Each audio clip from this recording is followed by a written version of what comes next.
Malaquias capítulo 3, versículo 1. Eis que envio o meu mensageiro, que preparará o caminho diante de mim, e de repente virá ao seu templo o Senhor, a quem vós buscais, e que o mensageiro da aliança a quem vós desejais, eis que ele vem, diz o Senhor dos Exércitos. O livro de Malaquias é um oráculo, sentença pronunciada pelo Senhor contra Israel.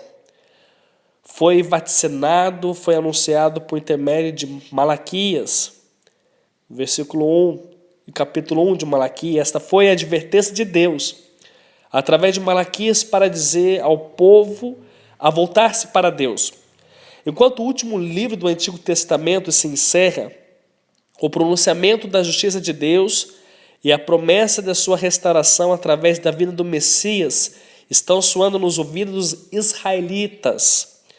400 anos de silêncio se passam, mas este período termina quando o próximo profeta de Deus, João Batista, transmite uma mensagem semelhante e proclama: arrependei-vos, porque é chegado e está próximo o reino dos céus. Mateus capítulo 3, verso 2. E Malaquias capítulo 3, do verso 3 ao 5, diz assim: e assentar-se-á como um fundidor e purificador de prata, e purificará os filhos de Levi, e os refinará como ouro e com prata. Então o Senhor trará oferta em justiça, e a oferta de Judá, de Jerusalém, será agradável ao Senhor, como nos dias antigos, como nos primeiros anos. E cheguei-me-eis a vós para o juízo, e serei uma testemunha veloz contra os feiticeiros, contra os adúlteros, contra os que juram falsamente, contra os que defraudam o diarista em seu salário, e a viúva, e o órfão, e os que pervertem o direito do estrangeiro, e não me temem, diz o Senhor dos Exércitos. Malaquias capítulo 3, verso 3 e verso 5. Queridos, entenda que o livro de Malaquias, esse oráculo pronunciado pelo profeta Malaquias, foi uma advertência ao povo de Israel. Entretanto, o versículo de número 1, capítulo 3, muito utilizado, os versos isolados, sem da sua compreensão do texto, o versículo 1, que fala do mensageiro preparar o caminho, esse mensageiro foi João Batista. E quando ele virá em seu templo para restaurar a aliança, de fato essa aliança é com Israel, com a tribo de Levi. E no contexto histórico, algo estava acontecendo. Algo estava acontecendo com Israel, que também está descrito no verso de número 2, que eles fizeram mal aos olhos do Senhor.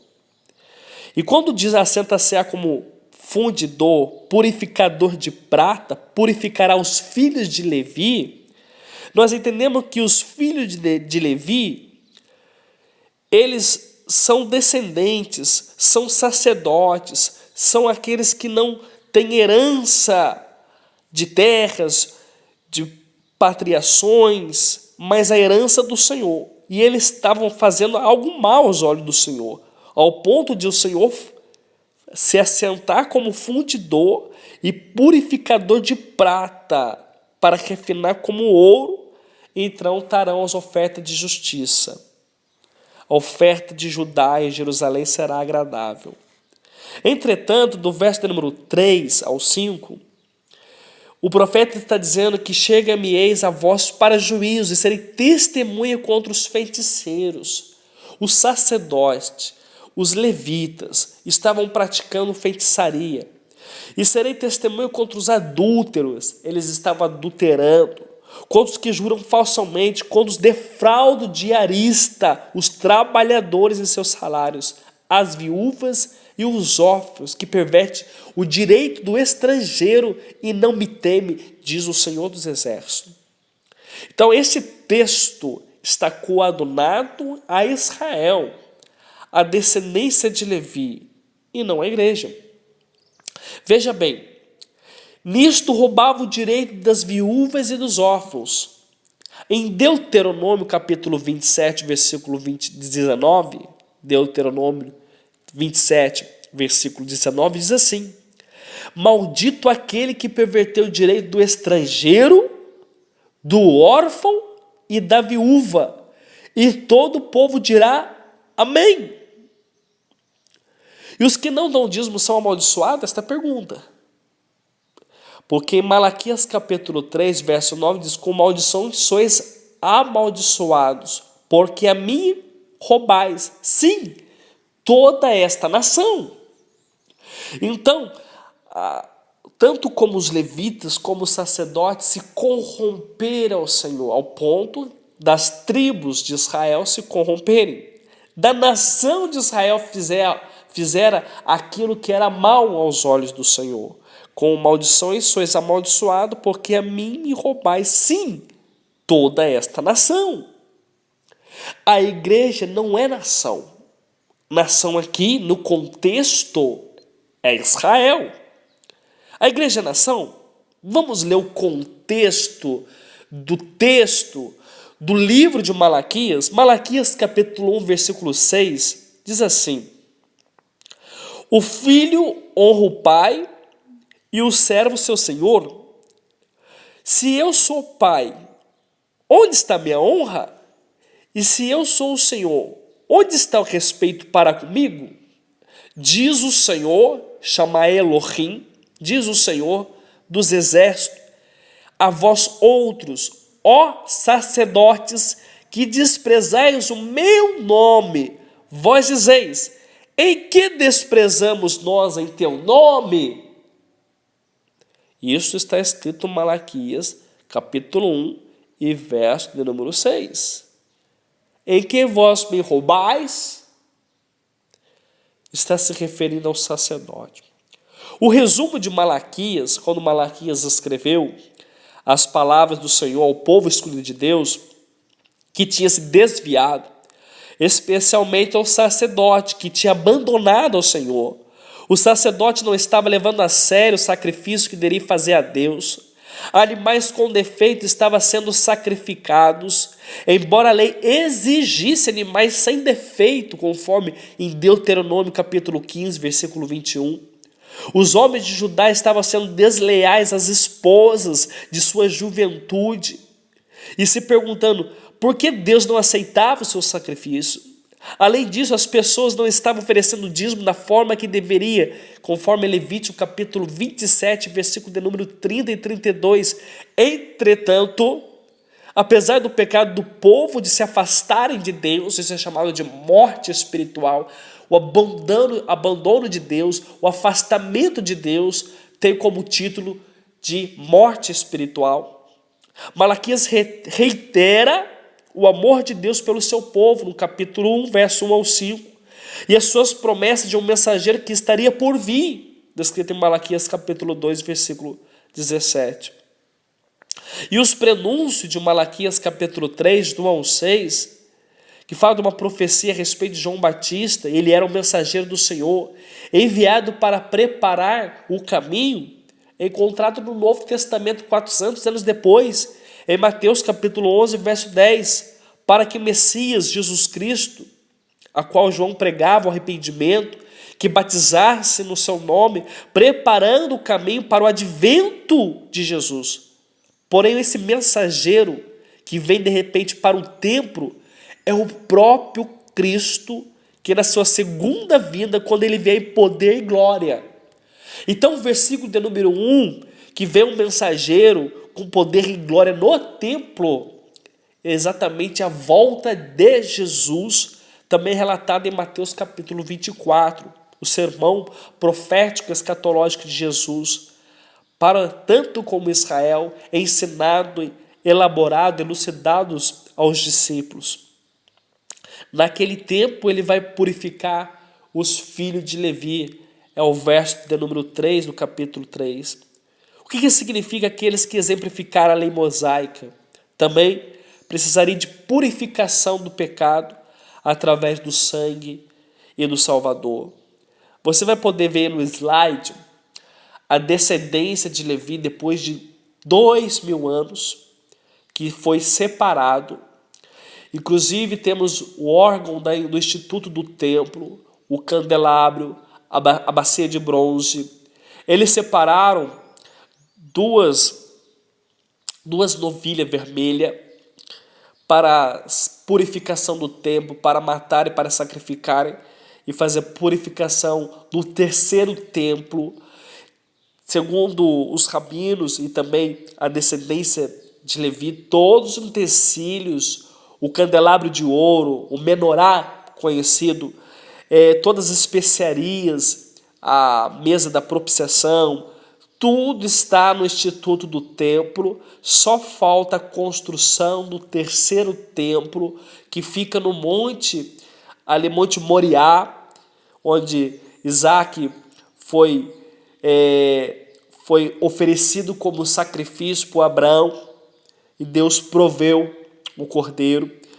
Ali perto do Domo da Rocha, ali será construído o terceiro templo, a qual o Messias esperado pelos judeus virá para trazer uma paz momentânea e efêmera, com um acordo de paz, e conforme a descrição de Paulo aos Tessalonicenses, virá repentina destruição. Havendo paz, virá repentina destruição. Esse acordo de paz entre os muçulmanos, esse acordo de paz político, religioso, que será dado no Oriente Médio, em Jerusalém. Então esse texto, ele traz também um contexto escatológico a respeito da purificação dos filhos de Levi, que é necessário do sangue do cordeiro, do reconhecimento. E o profeta Zacarias, no seu capítulo 12, capítulo 13, fala que os judeus reconhecerão o Messias, irão plantear-se, irão chorar, irão derramar lágrimas de arrependimento, reconhecendo Jesus como Messias. E o contexto do texto fala que só assim serão capazes de oferecer uma oferta de justiça, pois a justiça de Cristo é imputada através da fé, conforme 2 Coríntios capítulo 5, versículo 21. Aí o verso número 11 do capítulo 3 está escrito assim: por causa de vós repreenderei o devorador, e ele não destruirá os frutos da vossa terra. Nós apresentamos aqui os 3 tipos de dízimo: Marcé Sheni, Marcé Rinon, os 3 tipos de dízimo, e nós falamos que todos eles eram premissa, eram comidas e não em dinheiro, que só no Concílio de Malco, em terceiro Concílio de Malco, em 585, foi decretado pela Igreja Católica 20 canones, e o 5º parágrafo era: aquele que não dizimasse seria excomungado. Também falamos que Carlos Magno, em 786, decretou o dízimo em dinheiro como 10%, como atributo de imposto. Carlos Magno, rei franco, 786 depois de Cristo, instituiu os dízimo em dinheiro, 10%, como imposto naquele país. 2 anos depois, revogou como somente dízimo em dinheiro para as instituições religiosas. Você pode ver que o dízimo não era dinheiro, e sim alimento, conforme nós falamos nos vídeos anteriores. E quando diz repreenderei o devorador, para que não destrua ou não destruirá o fruto da vossa terra, é terra, vossa vide, vosso campo não ser estéril, diz o Senhor dos Exércitos. Será que o devorador é um demônio? Uma das regras da hermenêutica que a Bíblia interpreta a própria Bíblia. E o texto que explica melhor sobre o devorador é o texto de Joel, capítulo 1, verso 4. Vamos examinar as escrituras dentro deste propósito hermenêutico? Joel, capítulo 1, versículo 4, está escrito assim: o que ficou da lagarta, o gafanhoto comeu. O que ficou do gafanhoto, a lacusta comeu. O que ficou da lacusta, o pulgão comeu. Você entende este versículo? Existem muitos equívocos de pregadores alegando que o devorador é um demônio, que elimina suas finanças e que é só expulso através dos dízimos, que o devorador, o migrador, o cortador são espécies de demônios que causam doença, que causam destruição, desastre, descalabro familiar ou qualquer outro tipo de manipulação pragmática para tentar amedrontar vocês. Outros alegam que o dízimo, quem você não der o dízimo, você é infiel a Deus.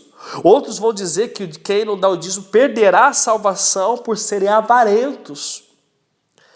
Na verdade, nós encontramos na Bíblia a respeito de 212 referências da palavra de Deus sobre o Deus de Israel.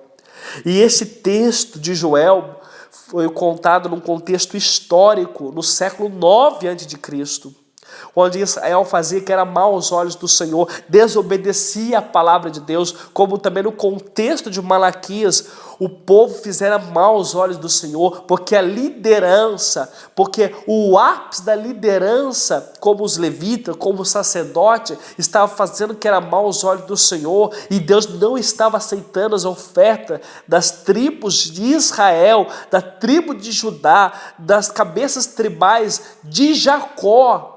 Os filhos de Jacó, que são as cabeças tribais, são as 12 tribos. Os filhos de Levi são os sacerdotes. Em Deuteronômio, capítulo 28, verso 45 a 46, vai nos falar sobre isso. E capítulo 28 de Deuteronômio, capítulo 28, versículo 38, diz assim: lançarás muita semente ao campo, porém colherás pouco, porque o gafanhoto consumirá. O versículo 42, todo o teu arvoredo e fruto da tua terra será consumida a lagarta. Deus permitia pela desobediência de Israel a peste, a seca, a violência, as invasões, morte e exílios, porque Israel fazia que era mal aos olhos do Senhor, não obedecia a lei. Então, esse era o grande motivo de Israel passar por necessidade, por passar por calamidade, porque fazia que era mal aos olhos do Senhor. Então, o contexto de Malaquias é sobre isto. Não tem como dizer para você que o texto de Malaquias é aplicado para a igreja. Nós entendemos aqui, roubará o homem a Deus, todavia vós me roubais, e dizer em que te roubamos? Nos dízimos e nas ofertas. Quem que roubava? O sacerdote, a nação de Israel. Malaquias capítulo 3, capítulo 3, do verso 1 ao 11, eis que envio o meu mensageiro, de repente virá em seu templo. O sacerdote habita na onde? No templo. O Senhor vem a vós buscar o mensageiro do concerto. A descendência de Levi eram os únicos que tinham permissão de entrar no interior do templo. Eram os levitas e os sacerdotes. As demais tribos ficavam no pátio. Jesus nunca entrou no templo, porque ele ficava no interior, melhor dizendo, Jesus ficava no pátio exterior e os levitas e os sacerdotes no interior do templo. E quando fala da casa do tesouro, era onde ficavam os mantimentos, que é confirmado também no livro de Neemias, que era uma câmara onde guardava os celeiros dos mantimentos, que era a casa do tesouro. Ora, o dízimo era para que houvesse mantimento na casa do tesouro, para ajudar os necessitados. Observação, né? No versículo 2, mas quem suportará o dia da sua vinda? Capítulo 3 de Malaquias, versículo 2.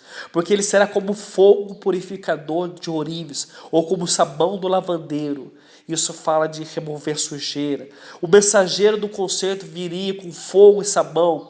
A coisa estava feia, a situação estava feia para o povo de Israel. Esse sentenciava, versículo 3, como fundidor, purificador de prata, purificará os filhos de Levi. Os filhos de Levi não são pastores, são sacerdotes, são os filhos de Levi, não são pessoas como um pastor, como presbíteros. Não, os levitas são descendência de Levi. E o revelará como ouro, prata, então trará oferta de justiça. Observação, trará oferta de justiça. As recarnações das tribos não estavam sendo aceitas ao Senhor. Versículo 4, a oferta de Judá de Jerusalém seria agradável ao Senhor. As recarnações da tribo de Judá e de Jerusalém não estava sendo agradável, porque o sacerdote estava fazendo o que era mal aos olhos do Senhor, estavam praticando feitiçaria, estavam praticando adultério. Versículo 5, chegar-me-eis a vós para o juízo, serei testemunha veloz contra os feiticeiros. O sacerdote estava praticando feitiçaria contra os adúlteros, o sacerdote estava no sarrafo com a mulher do próximo, contra os que juram falsamente o nome de Iavé, estava colocado em vão, profanado, estava defraudando o salário dos trabalhadores, o direito das viúvas, dos órfãos. Versículo 6 do capítulo 3, porque eu sou o Senhor e não mudo, porque isso vós, filhos de Jacó. Os filhos de Israel é para todas as nações, entretanto os filhos de Jacó são as cabeças tribais.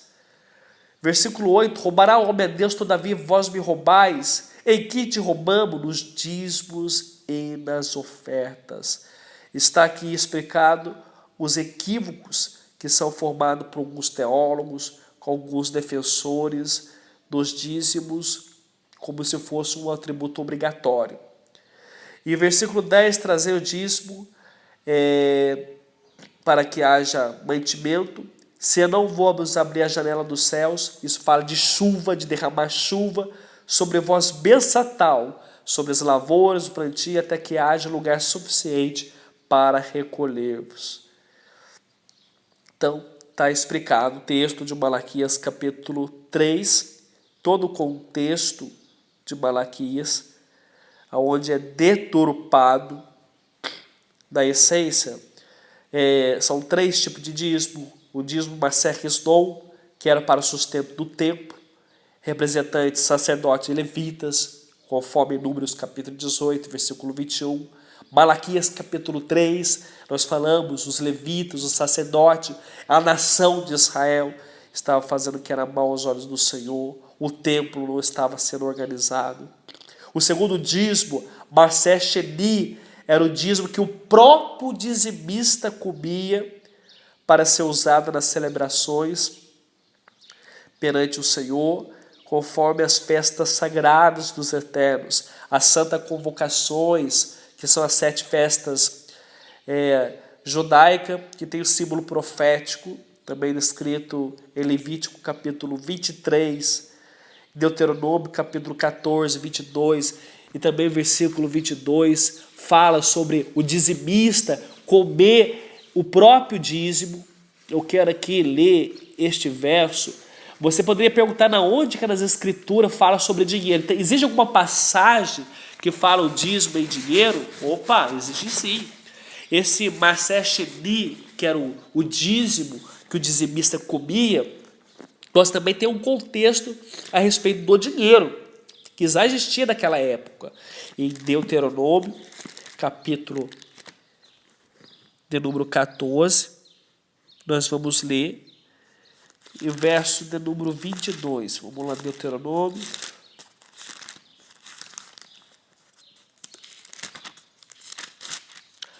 Deuteronômio é repetição das leis, o capítulo 14 e o verso de número 22. Está escrito assim: certamente darás os dízimos, toda a novidade da tua semente, semente, plantação agrícola. Cada ano recolherá do campo, e perante o Senhor teu Deus, no lugar que escolher. Então o dizimista, ele dava da tua semente e perante o Senhor, no lugar que o Senhor escolhera para ali habitar o seu nome. Comerás os dízimos do teu grão, do teu mosto, do teu azeite, dos primogênitos das tuas vacas, das tuas ovelhas, para que aprenda a temer o Senhor teu Deus todos os dias. É o verso 23. Esse é o dízimo que era comido. Mas olha o versículo 24. E quando o caminho te fores tão comprido, fores longo, a distância, seu tabernáculo for a distância naquela época de Moisés, e não puder levar, por estar longe de ti, o lugar que escolheu o Senhor, porque o povo era guiado pela nuvem, pela coluna de fogo ou pela nuvem no dia. Então, se o caminho for longe, comprido, e não possa levar, estar longe de ti, o lugar que o Senhor escolher, é o versículo 24, que o Senhor escolheu teu Deus para ali pôr o seu nome quando o Senhor teu Deus estiver abençoado. É o versículo 25. Então vende-os, vou vender os grãos, vou vender o boi, os primogênitos das vacas, então vende-os, ata em dinheiro na tua mão e vai no lugar que o Senhor teu Deus escolheu. Então eu achei aqui um versículo que fala em dinheiro. Eu vou vender a parte agrícola, vou vender meus gados, vou atar e vou procurar o lugar que o Senhor escolher. Mas o versículo 26 vai complementar. Aquele dinheiro darás por tudo que deseja a tua alma. Por tudo que deseja a minha alma. Por vaca, por ovelhas, por vinho, por bebida forte e por tudo aquilo que pedis a tua alma, come ali perante o Senhor, teu Deus, e alegre-te com a tua casa. Quando as tribos não poderiam levar o dízimo, porque o tabernáculo estava distante, o caminho estava longo, onde o Senhor escolhera para que se acampasse, ele vendia tudo o que tinha, e entretanto pegava o dinheiro e comprava aquilo que desejava a sua alma, por vaca, ovelha, vinho, bebida forte, por tudo que pedia a tua alma, come ali perante ao Senhor. Esse era o dízimo Massé Sheni. Então, é a única referência que nós temos em dinheiro descrito na Bíblia, em questão do dizimista. O terceiro dízimo é o Massé Ani, né? O segundo, que era comido, Massé Sheni. O terceiro é o Massé Ani, que era sustento dos pobres, dos necessitados, dos menos favorecidos, os órfãos e as viúvas e os estrangeiros pobres. Ora, se é para os cristãos de hoje cumprir a antiga aliança, por que só cumprir Massé Kisnon? Entretanto, os judeus não dão dízimo porque não tem um templo. Então, por que utilizar só o dízimo de Massé Kisnon? Por que não usar os dois tipos de dízimo? Massé Sheni, que era para o próprio dizimista comer nas celebrações das festas judaicas. Por que não utilizar o Massé Ani para ajudar os necessitados, os menos favorecidos, os órfãos, as viúvas, os estrangeiros, os pobres, conforme Deuteronômio capítulo 26 e versículo de número 12. Por que não?